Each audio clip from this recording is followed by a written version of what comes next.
सत श्री अकाल जी। मेरी उम्र 16 साल दी सी। मेरा नाम रोशनी आ ते मैं एक गरीब घर विच पैदा हुई हाँ। मैं अपने माँ बाप की इकलौती बेटी सी अते शक्ल सूरत तो भी बहुत खूबसूरत। असी एक इदां दे इलाके विच रहिंदे सी जिथे बहुत सारे अमीर लोग रहिंदे सी, पर साडा घर छोटा जिहा सी। मैनू इस गल की खुशी सी कि मेरे माँ बाप ने मेरी हर ख्वाहिश पूरी की सी। ये घर सानू पिता जी की नौकरी की वजह नाल मिलिया सी अते फिर मेरे पिता जी ने इसनूं किश्तां विच खरीद लिया। मैनू अमीर बनने का बहुत शौक सी। मैनू अमीरां दी जिंदगी जीना चंगा लगदा सी कि जिस विच बहुत ऐशो आराम होवे। जदों दिल चाहे शॉपिंग ते जाओ, जो दिल करे होटल विच खाना खाओ। पर मैं जानदी सी कि मेरी किस्मत बदलने वाली नहीं आ। असीं जिस तरह दे सी कल नूं रिश्ता भी इस तरह का ही आउणा सी। असीं सारी जिंदगी बस सुपने ही वेखदे रह जाना आ। साडे बिल्कुल कोल एक छोटा जिहा बाजार सी। एक दिन मैं उस बाजार विच जा रही सी कि एक अमीर औरत मेरे सामने आके फिसल गई। वो बहुत बजुर्ग सी। मैं तुरंत ही उन्हां वल भज्जी ते डिग्गण तो पहला ही उन्हां दा हत्थ फड़ लिया। फिर मैं बड़ी मुश्किल नाल उन्हां नूं बेंच ते बिठाया ते उन्हां दे कपड़े साफ करन लग पई। उन्हां ने बहुत खूबसूरत सूट पाया होया सी जो कि बहुत कीमती लग रहा सी। वो मैनू कहन लगी, तू ये की कर रही आ? मैं कहा, तुहाडे कपड़े खराब हो गए ने, इन्हां नूं साफ कर रही आ। उन्हां ने मेरा शुक्रिया अदा किया ते मेरे कोलों मेरा नाम पुछया अते ये भी पुछया कि तू कित्थे रहिंदी आ। मैं कहा, इत्थों कुछ दूरी ते ही मेरा घर आ, उत्थों ही कदी कदी बाजार विच आ जानी आ। उन्हां ने मैनू कहा, जदों मैं फिसली उदों उत्थे होर भी लोग मौजूद सी, पर कोई भी मेरी मदद करन दे लई नहीं आया। पर तू मेरी मदद कीती, इदां क्यों कीता तू? मैं कहा कि यह सब मैनू मेरी मां सिखाउंदी आ कि जदों किसी की मदद करन दा मौका मिले तो उसनूं हत्थ चों जान ना दिओ, क्योंकि रब दूसरिਆਂ ਦੀ मदद करन वालिਆਂ ਨੂੰ पसंद करदा आ। मैं उस बुढ़ी औरत नूं अपना नाम भी दस्सिया ते दूरों अपना घर भी दस्सिया, पर मैनू नहीं पता सी कि वो बुढ़ी औरत कुछ इदां दा करेगी ते मैनू हैरान कर देवेगी। अगले दिन वो फिर मैनू बाजार विच मिली ते उस दे नाल एक लड़का भी सी जो मेरी ही उम्र दा लग रहा सी। उन्हां ने मैनू दूरों ही वेख लिया ते फिर अपने कोल आउण दा इशारा किया। मैं उन्हां दे कोल चल गई। मैं उन्हां नूं नमस्ते कीती। वो मैनू इदां मिली जिद्दां सदियां तो मैनू जानदी होवे। फिर मेरी पहचान उस लड़के दे नाल करवाई जो उन्हां दा बेटा सी। उसदा नाम राहुल सी। उस बुढ़ी औरत ने मैनू कहा कि हुण तू मेरे बेटे राहुल नूं अपना दोस्त ही समझ ते इस दे नाल गल्लां कर। मैनू यह गल बहुत अजीब लगी। मैं उन्हां नूं कहा कि मैं घर जाना आ, मैनू काफ़ी देर हो गई आ इत्थे आई नूं। उन्हां ने वेख लिया कि मैं घबरा रही हाँ तो उन्हां ने कहा, ठीक आ, तू थोड़ी देर मेरे कोल बैठ जा, फिर घर चल जाना। फिर वो बुढ़ी औरत मुस्कुरा के मैनू कहन लगी कि रब तैनू नेकी करन दा मौका देण वाला आ। मैं कहा कि इदां किदां हो सकदा आ ते तुहानू किदां पता मैनू नेकी करन दा मौका मिलण वाला आ? नेकी होवेगी? मैं भी उन्हां नूं बहुत सवाल कीते।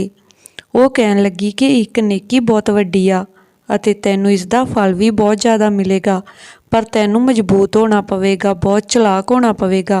कि तू इदां कर सकदी आ? मैं उन्हां नूं कहा कि मैनू तुहाडीआं गल्लां दी बिल्कुल भी समझ नहीं आ रही। तुसीं की कहना चाहुंदे हो?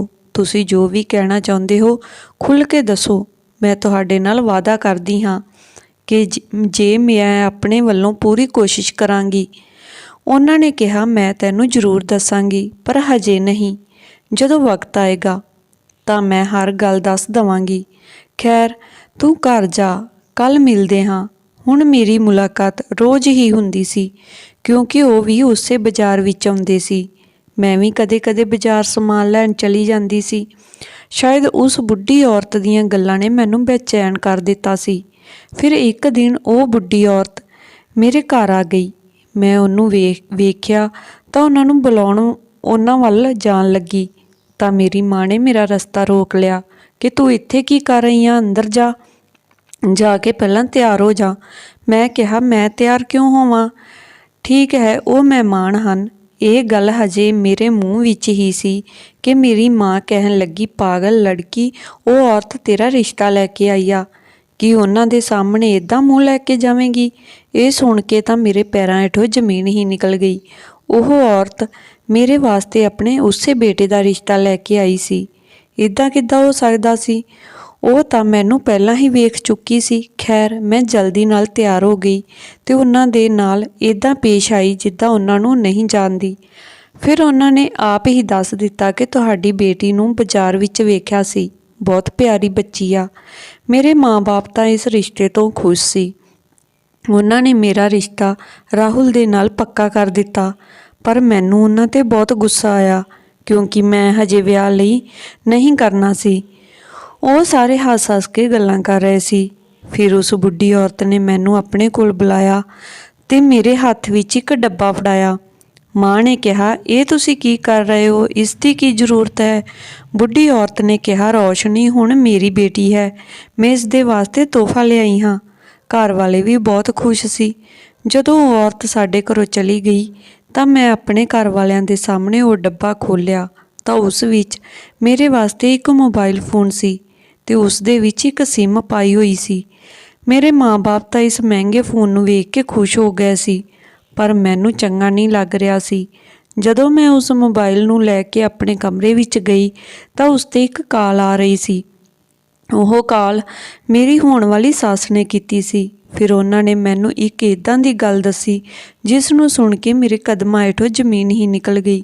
ਉਹਨਾਂ ਨੇ ਮੈਨੂੰ ਦੱਸਿਆ ਕਿ ਮੇਰੇ ਬੇਟੇ ਨੇ ਤੈਨੂੰ ਪਹਿਲੀ ਨਜ਼ਰ ਵਿੱਚ ਹੀ ਪਸੰਦ ਕਰ ਲਿਆ ਸੀ। ਉਹ ਪਹਿਲੀ ਨਜ਼ਰ ਵਿੱਚ ਹੀ ਤੇਰੇ ਉੱਪਰ ਮਰ ਮਿਟਿਆ ਸੀ। ਇਸ ਕਰਕੇ ਮੈਂ ਤੇਰੇ ਨਾਲ ਘਰ ਰਿਸ਼ਤਾ ਲੈ ਕੇ ਆਈ ਸੀ। ਹੁਣ ਮੈਂ ਤੇਰੇ ਵੱਲੋਂ ਹਾਂ ਦਾ ਜਵਾਬ ਸੁਣਨਾ ਚਾਹੁੰਦੀ ਹਾਂ। ਬੇਟੀ, ਤੈਨੂੰ ਬਹੁਤ ਖੁਸ਼ ਰੱਖਾਂਗੇ। ਮੈਂ ਕੀ ਕਹਿੰਦੀ? ਮੈਂ ਉਹਨਾਂ ਨੂੰ ਬਸ ਇੰਨਾ ਹੀ ਕਿਹਾ ਕਿ ਜੋ ਵੀ ਕਰਨਗੇ ਮੇਰੇ ਮਾਂ-ਬਾਪ ਦੀ ਮਰਜ਼ੀ ਨਾਲ ਹੋਵੇਗਾ, ਉਹ ਤੁਹਾਨੂੰ ਦੱਸ ਦੇਣਗੇ। ਉਹ ਮੇਰੀ ਇਹ ਗੱਲ ਸੁਣ ਕੇ ਬਹੁਤ ਖੁਸ਼ ਹੋਈ। ਖੈਰ, ਮੇਰੇ ਵਿਆਹ ਦੀ ਗੱਲ ਪੱਕੀ ਹੋ ਗਈ। ਗੱਲ ਪੱਕੀ ਹੋਣ ਤੋਂ ਲੈ ਕੇ ਮੰਗਣੀ ਤੱਕ ਅਤੇ ਮੰਗਣੀ ਤੋਂ ਲੈ ਕੇ ਵਿਦਾਈ ਤੱਕ ਮੇਰੇ ਵਾਸਤੇ ਇੰਨੇ ਤੋਹਫੇ ਆਏ ਕਿ ਮੈਂ ਹੈਰਾਨ ਰਹਿ ਗਈ। ਇੱਕ ਤੋਂ ਇੱਕ ਮਹਿੰਗਾ ਤੋਹਫਾ, ਅਤੇ ਉਹ ਵੀ ਸਾਰੇ ਰਾਹੁਲ ਦੇ ਵੱਲੋਂ ਸੀ, ਜਿਸ ਦਾ ਸਾਫ਼ ਮਤਲਬ ਸੀ ਕਿ ਉਹ ਸੱਚੀ ਮੈਨੂੰ ਬਹੁਤ ਪਸੰਦ ਕਰਦਾ ਸੀ। ਮੈਂ ਕਿਸੇ ਕਿਤਾਬ ਵਿੱਚ ਪੜ੍ਹਿਆ ਸੀ ਕਿ ਜੇਕਰ ਤੁਸੀਂ ਵਿਆਹ ਤੋਂ ਬਾਅਦ ਖੁਸ਼ ਰਹਿਣਾ ਹੈ ਤਾਂ ਇੱਕ ਇੱਦਾਂ ਦੇ ਇਨਸਾਨ ਦੇ ਨਾਲ ਵਿਆਹ ਕਰੋ ਜੋ ਤੁਹਾਨੂੰ ਪਿਆਰ ਕਰਦਾ ਹੋਵੇ। ਜੇਕਰ ਰਾਹੁਲ ਨੂੰ ਮੇਰੇ ਨਾਲ ਮੁਹੱਬਤ ਹੋ ਗਈ ਹੈ ਫਿਰ ਤਾਂ ਮੈਂ ਬਹੁਤ ਖੁਸ਼ਕਿਸਮਤ ਹਾਂ। ਉਹ ਸੋਹਣਾ ਸੁਨੱਖਾ ਵੀ ਸੀ, ਮੈਨੂੰ ਪਸੰਦ ਵੀ ਕਰਦਾ ਸੀ ਤੇ ਉਸ ਦੀ ਮਾਂ ਵੀ ਬਹੁਤ ਚੰਗੀ ਸੀ। ਇੱਥੋਂ ਤੱਕ ਕਿ ਉਹਨਾਂ ਦਾ ਪਰਿਵਾਰ ਬਹੁਤ ਛੋਟਾ ਜਿਹਾ ਸੀ। ਉਸ ਦੀ ਮਾਂ ਜੋ ਮੈਨੂੰ ਉੱਦਾਂ ਹੀ ਬਹੁਤ ਚੰਗੀ ਲੱਗਦੀ ਸੀ, ਯਾਨੀ ਕਿ ਮੇਰੀ ਸੱਸ ਫੁੱਲੀ ਨਾ ਸਮਾ ਰਹੀ ਸੀ। ਪਹਿਲਾਂ ਮੇਰਾ ਵਿਆਹ ਕਰਨ ਦਾ ਕੋਈ ਮੂਡ ਨਹੀਂ ਸੀ, ਪਰ ਹੁਣ ਮੈਨੂੰ ਬਹੁਤ ਵਧੀਆ ਲੱਗ ਰਿਹਾ ਸੀ। ਮੈਂ ਵਿਦਾ ਹੋ ਕੇ ਆਪਣੇ ਸਹੁਰੇ ਘਰ ਆ ਗਈ। ਮੇਰਾ ਕਮਰਾ ਬਹੁਤ ਖੂਬਸੂਰਤੀ ਦੇ ਨਾਲ ਸਜਾਇਆ ਗਿਆ ਸੀ। ਮੈਂ ਬਸ ਉਹੀ ਵੇਖੀ ਜਾ ਰਹੀ ਸੀ ਕਿ ਦਰਵਾਜ਼ੇ 'ਤੇ ਹਲਕੀ ਜਿਹੀ ਦਸਤਕ ਹੋਈ।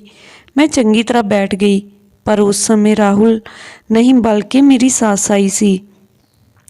ਉਹ ਮੇਰੇ ਕਮਰੇ ਵਿੱਚ ਆਈ ਤਾਂ ਮੇਰੇ ਹੱਥ ਫੜ ਕੇ ਪਹਿਲਾਂ ਮੇਰੀ ਤਾਰੀਫ ਕੀਤੀ ਤੇ ਫਿਰ ਮੇਰੇ ਸਿਰ 'ਤੇ ਪਿਆਰ ਨਾਲ ਹੱਥ ਰੱਖਿਆ ਤੇ ਕਹਿਣ ਲੱਗੀ, ਬੇਟੀ, ਮੈਂ ਤੈਨੂੰ ਕਿਹਾ ਸੀ ਕਿ ਰੱਬ ਨੇ ਤੈਨੂੰ ਨੇਕੀ ਕਰਨ ਦਾ ਮੌਕਾ ਦੇਣਾ ਆ।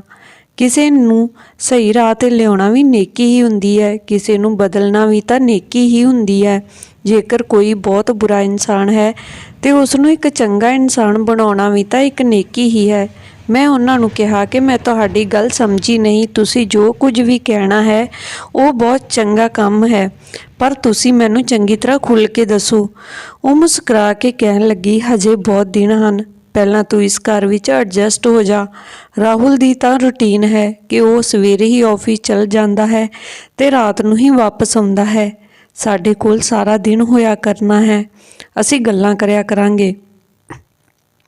ਕਹਿੰਦੇ ਹਨ ਕਿ ਜੇਕਰ ਸੱਸ ਚੰਗੀ ਮਿਲ ਜਾਵੇ ਤਾਂ ਤੁਸੀਂ ਖੁਦ ਨੂੰ ਖੁਸ਼ਕਿਸਮਤ ਸਮਝੋ। ਬਾਕੀ ਦੀ ਖੁਸ਼ਕਿਸਮਤੀ ਇਸ ਗੱਲ 'ਤੇ ਹੈ ਕਿ ਤੁਹਾਡਾ ਪਤੀ ਵੀ ਚੰਗਾ ਹੋਵੇ। ਥੋੜ੍ਹੀ ਦੇਰ ਬਾਅਦ ਰਾਹੁਲ ਕਮਰੇ ਵਿੱਚ ਆਇਆ ਤੇ ਉਹਨਾਂ ਦੇ ਹੱਥ ਵਿੱਚ ਇੱਕ ਛੋਟਾ ਜਿਹਾ ਬੈਗ ਸੀ। ਖੁਸ਼ੀ ਦੇ ਮਾਰੇ ਮੇਰੇ ਦਿਲ ਵਿੱਚ ਲੱਡੂ ਛੁੱਟਣ ਲੱਗ ਪਏ ਸੀ, ਜਾਣੀ ਕਿ ਮੇਰੀ ਮੂੰਹ ਦਿਖਾਈ ਦਾ ਤੋਹਫਾ ਇੰਨਾ ਕੀਮਤੀ ਸੀ ਕਿ ਰਾਹੁਲ ਉਸ ਨੂੰ ਬੈਗ ਵਿੱਚ ਰੱਖ ਕੇ ਲਿਆਏ ਸੀ। ਨਹੀਂ ਤਾਂ ਅੱਜ ਦੀ ਰਾਤ ਬੈਗ ਦਾ ਕੀ ਕੰਮ ਸੀ। ਮੈਂ ਇਨ੍ਹਾਂ ਸੋਚਾਂ ਵਿੱਚ ਹੀ ਗੁੰਮ ਸੀ ਜਦੋਂ ਰਾਹੁਲ ਨੇ ਮੈਨੂੰ ਬੁਲਾਇਆ ਤੇ ਮੇਰੇ ਨਾਲ ਬਹੁਤ ਚੰਗੇ ਤਰੀਕੇ ਨਾਲ ਗੱਲ ਕੀਤੀ। ਫਿਰ ਮੈਨੂੰ ਕਿਹਾ, ਕੱਲ ਮੂੰਹ ਦਿਖਾਈ ਦੀ ਰਸਮ ਹੈ, ਤੁਸੀਂ ਥੱਕ ਗਏ ਹੋਵੋਗੇ। ਮੈਂ ਵੀ ਬਹੁਤ ਥੱਕ ਗਿਆ ਹਾਂ, ਇਸ ਕਰਕੇ ਅਸੀਂ ਸੋ ਜਾਂਦੇ ਹਾਂ। ਮੈਨੂੰ ਉਸ ਦੀ ਇਹ ਗੱਲ ਬਹੁਤ ਚੰਗੀ ਲੱਗੀ ਸੀ। ਰਾਹੁਲ ਨੂੰ ਮੇਰਾ ਅਹਿਸਾਸ ਸੀ। ਪਰ ਇੱਕ ਗੱਲ ਮੈਨੂੰ ਬਹੁਤ ਬੁਰੀ ਲੱਗੀ ਕਿ ਰਾਹੁਲ ਨੇ ਮੈਨੂੰ ਉਹ ਬੈਗ ਨਹੀਂ ਦਿੱਤਾ, ਬਲਕਿ ਅਲਮਾਰੀ ਵਿੱਚ ਰੱਖ ਦਿੱਤਾ ਸੀ। ਮੈਂ ਵੀ ਸੋਚਿਆ ਕਿ ਉਹ ਸ਼ਾਇਦ ਥੱਕੇ ਹੋਏ ਹਨ, ਆਰਾਮ ਕਰਨਾ ਚਾਹੁੰਦੇ ਹਨ। ਮੇਰਾ ਤੋਹਫਾ ਮੈਨੂੰ ਕੱਲ੍ਹ ਦੇਣਗੇ। ਮੈਂ ਬਹੁਤ ਖੁਸ਼ ਸੀ, ਸਭ ਕੁਝ ਬਹੁਤ ਵਧੀਆ ਸੀ। ਮੇਰੇ ਮਾਂ-ਬਾਪ ਵੀ ਬਹੁਤ ਖੁਸ਼ ਸੀ। ਪਰ ਅਗਲੇ ਦਿਨ ਰਾਤ ਨੂੰ ਕੁਝ ਇੱਦਾਂ ਦਾ ਹੋਇਆ ਕਿ ਮੇਰੇ ਪੈਰਾਂ ਹੇਠੋਂ ਜ਼ਮੀਨ ਹੀ ਨਿਕਲ ਗਈ।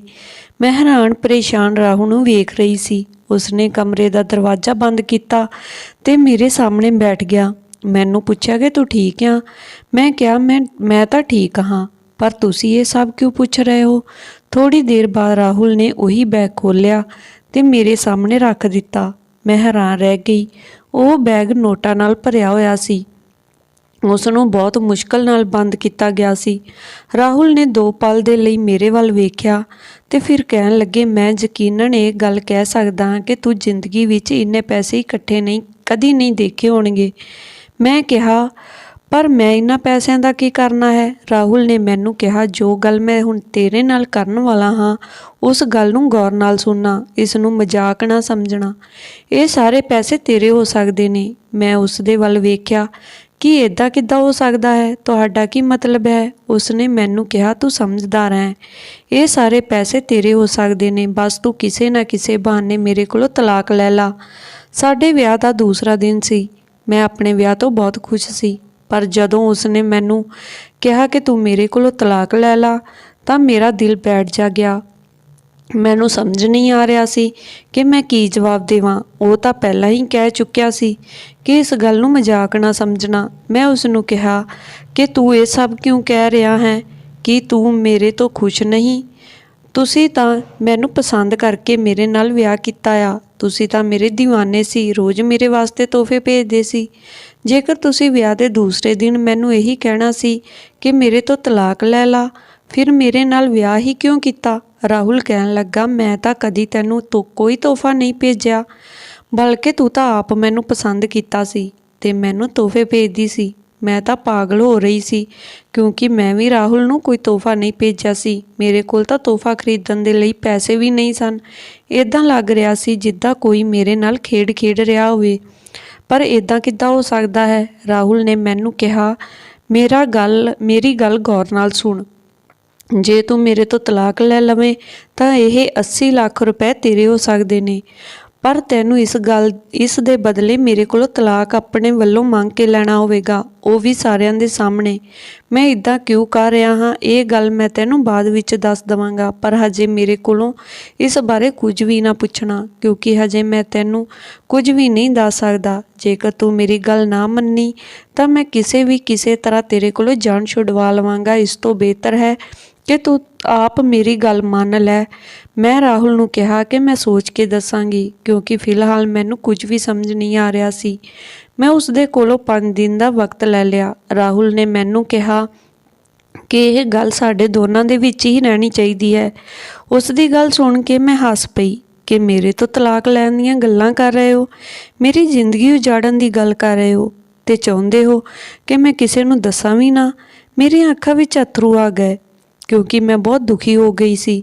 ਉਸਨੇ ਮੈਨੂੰ ਕਿਹਾ, ਮੈਂ ਤੇਰੀ ਜ਼ਿੰਦਗੀ ਬਰਬਾਦ ਨਹੀਂ ਕਰਨਾ ਚਾਹੁੰਦਾ, ਇਸ ਕਰਕੇ ਹੁਣੇ ਹੀ ਅਲੱਗ ਹੋਣਾ ਚਾਹੁੰਦਾ ਹਾਂ। ਇਸ ਨੂੰ ਤੂੰ ਜੋ ਮਰਜ਼ੀ ਸਮਝ, ਪਰ ਮੈਂ ਵੀ ਮਜਬੂਰ ਹਾਂ। ਸਾਰੀ ਰਾਤ ਮੈਨੂੰ ਨੀਂਦ ਨਾ ਆਈ ਤੇ ਅਗਲੇ ਦਿਨ ਵੀ ਮੈਂ ਇਹੀ ਸੋਚ ਰਹੀ ਸੀ ਕਿ ਰਾਹੁਲ ਨੇ ਮੈਨੂੰ ਇੱਦਾਂ ਕਿਉਂ ਕਿਹਾ। ਜੇ ਉਸਨੇ ਮੈਨੂੰ ਉਹ ਤੋਹਫੇ ਨਹੀਂ ਭੇਜੇ ਤਾਂ ਫਿਰ ਕਿਸਨੇ ਭੇਜੇ ਸੀ? ਬਲਕਿ ਉਹ ਤਾਂ ਕਹਿ ਰਿਹਾ ਸੀ ਕਿ ਮੈਂ ਵੀ ਉਸ ਨੂੰ ਤੋਹਫੇ ਭੇਜੇ ਸੀ ਤੇ ਇਹ ਵੀ ਕਹਿ ਰਿਹਾ ਸੀ ਕਿ ਮੈਂ ਉਸ ਤੋਂ ਤਲਾਕ ਮੰਗ ਲਵਾਂ। ਜੇ ਉਹ ਚਾਹੁੰਦਾ ਤਾਂ ਉਹ ਮੈਨੂੰ ਤਲਾਕ ਦੇ ਸਕਦਾ ਹੈ, ਕਿਉਂਕਿ ਤਲਾਕ ਦੇਣ ਦਾ ਹੱਕ ਤਾਂ ਉਸ ਨੂੰ ਵੀ ਹੈ। ਫਿਰ ਉਹ ਮੈਨੂੰ ਇੰਨੀ ਵੱਡੀ ਰਕਮ ਕਿਉਂ ਦੇ ਰਿਹਾ ਹੈ? ਇਹਨਾਂ ਪੈਸਿਆਂ ਦੇ ਨਾਲ ਮੈਂ ਆਪਣੇ ਲਈ ਕੁਝ ਵੀ ਕਰ ਸਕਦੀ ਸੀ। ਵੈਸੇ ਵੀ ਮੇਰੀ ਇਸ ਵਿਆਹ ਵਿੱਚ ਕੋਈ ਵੀ ਦਿਲਚਸਪੀ ਨਹੀਂ ਸੀ, ਬਸ ਰਾਹੁਲ ਦੀ ਦੌਲਤ ਦੇਖ ਕੇ ਖੁਸ਼ ਹੋ ਗਈ ਸੀ। ਪਰ 80 ਲੱਖ ਮੈਨੂੰ ਮਿਲ ਰਹੇ ਸੀ ਜੇ ਮੈਂ ਆਪਣੀ ਅਕਲ ਦਾ ਇਸਤੇਮਾਲ ਕਰਦੀ ਤਾਂ ਮੈਂ 80 ਲੱਖ ਤੋਂ 80 ਕਰੋੜ ਕਮਾ ਸਕਦੀ ਸੀ। ਮੇਰਾ ਦਿਮਾਗ ਕਿਸੇ ਮਸ਼ੀਨ ਦੇ ਵਾਂਗ ਚੱਲ ਰਿਹਾ ਸੀ।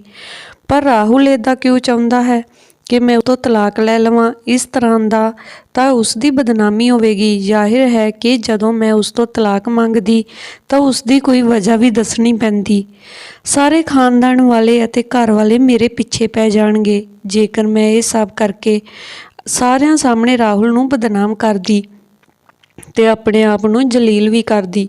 ਫਿਰ ਇਹਨਾਂ ਪੈਸਿਆਂ ਦੇ ਨਾਲ ਮੈਨੂੰ ਕੀ ਮਤਲਬ ਸੀ? ਮੈਨੂੰ ਸਮਝ ਨਹੀਂ ਆ ਰਿਹਾ ਸੀ ਕਿ ਮੈਂ ਕੀ ਕਰਾਂ। ਰਾਹੁਲ ਨੇ ਕਿਹਾ ਸੀ ਕਿ ਇਹ ਗੱਲ ਕਿਸੇ ਨੂੰ ਵੀ ਨਾ ਦੱਸਣਾ, ਪਰ ਇਹ ਗੱਲ ਲੁਕਾਉਣ ਵਾਲੀ ਵੀ ਨਹੀਂ ਸੀ। ਫਿਰ ਵੀ ਮੈਂ ਇਹ ਗੱਲ ਸਾਰਿਆਂ ਤੋਂ ਲੁਕੋਈ। ਪਰ ਤੀਸਰੇ ਦਿਨ ਮਜਬੂਰ ਹੋ ਕੇ ਮੈਂ ਇਹ ਗੱਲ ਆਪਣੀ ਸੱਸ ਨੂੰ ਦੱਸ ਦਿੱਤੀ, ਕਿਉਂਕਿ ਉਹਨਾਂ ਨੇ ਮੈਨੂੰ ਰੋਂਦੇ ਵੇਖ ਲਿਆ ਸੀ। ਮੈਨੂੰ ਰੋਂਦੀ ਵੇਖ ਉਹਨਾਂ ਨੂੰ ਬਹੁਤ ਦੁੱਖ ਹੋਇਆ ਕਿ ਮੇਰੀ ਨਵੀਂ ਨਵੇਲੀ ਬਹੂ ਕਿਉਂ ਰੋ ਰਹੀ ਹੈ। ਉਹਨਾਂ ਨੇ ਮੈਨੂੰ ਆਪਣੀ ਕਸਮ ਦਿੱਤੀ। ਫਿਰ ਮੈਂ ਉਹਨਾਂ ਨੂੰ ਸਾਰਾ ਕੁਝ ਦੱਸ ਦਿੱਤਾ। ਮੇਰੀ ਗੱਲ ਸੁਣ ਕੇ ਉਹ ਆਪਣਾ ਸਿਰ ਫੜ ਕੇ ਬੈਠ ਗਈ ਤੇ ਫਿਰ ਉਹਨਾਂ ਨੇ ਮੈਨੂੰ ਉਹ ਦੱਸਿਆ ਜਿਸ ਨੂੰ ਸੁਣ ਕੇ ਮੈਂ ਹੈਰਾਨ ਰਹਿ ਗਈ। ਫਿਰ ਉਹ ਦਿਨ ਵੀ ਆ ਗਿਆ ਜਿਹੜਾ ਵਕਤ ਮੈਂ ਆਪਣੇ ਪਤੀ ਤੋਂ ਮੰਗਿਆ ਸੀ। ਰਾਤ ਦੇ ਸਮੇਂ ਰਾਹੁਲ ਕਮਰੇ ਵਿੱਚ ਆਇਆ। ਇਸ ਤੋਂ ਪਹਿਲਾਂ ਜੋ ਦਿਨ ਗੁਜ਼ਰੇ ਸੀ ਉਸਨੇ ਕਮਰੇ ਵਿੱਚ ਪੈਰ ਵੀ ਨਹੀਂ ਰੱਖਿਆ ਸੀ। ਬਸ ਆਪਣੀ ਮਾਂ ਦੇ ਸਾਹਮਣੇ ਹੀ ਮੈਨੂੰ ਬੁਲਾਉਂਦਾ ਸੀ। ਮੇਰੇ ਪਤੀ ਨੇ ਮੇਰੇ ਸਾਹਮਣੇ ਫਿਰ ਤੋਂ ਉਹ ਬੈਗ ਰੱਖਿਆ ਤੇ ਕਿਹਾ, ਉਮੀਦ ਹੈ ਕਿ ਤੂੰ ਆਪਣਾ ਫੈਸਲਾ ਕਰ ਲਿਆ ਹੋਵੇਗਾ। ਫਿਰ ਮੇਰੇ ਕੋਲ ਵੀ ਖਰਾਬ ਕਰਨ ਦੇ ਲਈ ਵਕਤ ਨਹੀਂ ਹੈ। ਹੁਣ ਕੋਈ ਡਰਾਮਾ ਨਾ ਕਰਨਾ। ਮੈਂ ਤੈਨੂੰ ਜੋ ਕਿਹਾ ਹੈ ਉਹ ਕਰ ਤੇ ਦੱਸ ਤੂੰ ਇਹ ਸਭ ਕਿੱਦਾਂ ਕਰੇਂਗੀ? ਮੈਂ ਕਿਹਾ, ਠੀਕ ਹੈ, ਜਿੱਦਾਂ ਤੂੰ ਕਹੇਂਗਾ ਉੱਦਾਂ ਹੀ ਹੋਵੇਗਾ, ਪਰ ਇਸ ਤੋਂ ਪਹਿਲਾਂ ਮੈਂ ਤੈਨੂੰ ਕੁਝ ਦਿਖਾਉਣਾ ਚਾਹੁੰਦੀ ਹਾਂ। ਉਹ ਹੈਰਾਨ ਹੋਇਆ ਕਿ ਇਸ ਸਮੇਂ ਦਿਖਾਉਣਾ ਜ਼ਰੂਰੀ ਹੈ। ਮੈਂ ਕਿਹਾ, ਹਾਂ ਬਿਲਕੁਲ, ਸ਼ਾਇਦ ਇਸ ਤੋਂ ਬਾਅਦ ਤੂੰ ਆਪਣਾ ਫੈਸਲਾ ਬਦਲ ਦਵੇਂ। ਰਾਹੁਲ ਨੇ ਕਿਹਾ, ਇੱਦਾਂ ਬਿਲਕੁਲ ਵੀ ਨਹੀਂ ਹੋ ਸਕਦਾ। ਮੈਂ ਵੀ ਆਪਣੇ ਪਤੀ ਦੇ ਸਾਹਮਣੇ ਇੱਕ ਬੈਗ ਰੱਖਿਆ ਜੋ ਉਸ ਦੇ ਬੈਗ ਤੋਂ ਛੋਟਾ ਸੀ। ਜਦੋਂ ਰਾਹੁਲ ਨੇ ਉਹ ਖੋਲ੍ਹਿਆ ਤਾਂ ਅੱਖਾਂ ਫਾੜ ਕੇ ਉਹ ਮੈਨੂੰ ਵੇਖਣ ਲੱਗ ਪਿਆ। ਮੈਂ ਉਸ ਨੂੰ ਕਿਹਾ, ਸ਼ਾਇਦ ਹੁਣ ਤੂੰ ਆਪਣਾ ਫੈਸਲਾ ਬਦਲਣ 'ਤੇ ਮਜਬੂਰ ਹੋ ਜਾਵੇਂਗਾ। ਉਸ ਦੇ ਕੋਲ ਕਹਿਣ ਦੇ ਲਈ ਕੁਝ ਵੀ ਨਹੀਂ ਸੀ। ਮੈਨੂੰ ਰਾਹੁਲ ਦੀ ਮਾਂ ਦੀ ਗੱਲ ਯਾਦ ਆ ਗਈ ਜੋ ਉਹਨਾਂ ਨੇ ਉਸ ਦਿਨ ਕਹੀ ਸੀ। ਉਹਨਾਂ ਦਾ ਕਹਿਣਾ ਸੀ ਕਿ ਮੈਂ ਤੇਰੇ ਨਾਮ ਤੋਂ ਰਾਹੁਲ ਨੂੰ ਤੋਹਫੇ ਭੇਜੇ ਅਤੇ ਉਸ ਦੇ ਨਾਮ ਤੋਂ ਮੈਂ ਤੈਨੂੰ ਤੋਹਫੇ ਭੇਜਦੀ ਰਹੀ ਸੀ। ਮੈਂ ਚਾਹੁੰਦੀ ਸੀ ਕਿ ਤੁਸੀਂ ਦੋਨੋਂ ਇਹ ਸਮਝੋ ਕਿ ਤੁਸੀਂ ਦੋਨੋਂ ਹੀ ਇੱਕ ਦੂਸਰੇ ਨੂੰ ਬਹੁਤ ਪਿਆਰ ਕਰਦੇ ਹੋ। ਮੈਂ ਚਾਹੁੰਦੀ ਸੀ ਕਿ ਵਿਆਹ ਤੋਂ ਪਹਿਲਾਂ ਹੀ ਤੁਹਾਡਾ ਰਿਸ਼ਤਾ ਮਜ਼ਬੂਤ ਹੋ ਜਾਵੇ। ਮੇਰੀ ਸੱਸ ਮੈਨੂੰ ਕਹਿਣ ਲੱਗੀ, ਮੈਂ ਉਸ ਦਿਨ ਤੈਨੂੰ ਕਿਹਾ ਸੀ ਨਾ ਕਿ ਰੱਬ ਨੇ ਤੈਨੂੰ ਇੱਕ ਨੇਕੀ ਕਰਨ ਦਾ ਮੌਕਾ ਦੇਣਾ ਹੈ। ਦਰਅਸਲ ਉਸ ਦਿਨ ਮੈਂ ਆਪਣੇ ਬੇਟੇ ਦੀ ਗੱਲ ਕੀਤੀ ਸੀ। ਮੇਰੇ ਬੇਟੇ ਦੇ ਕੋਲ ਬਹੁਤ ਦੌਲਤ ਹੈ ਪਰ ਉਸ ਨੂੰ ਕਦਰ ਹੈ ਨਹੀਂ।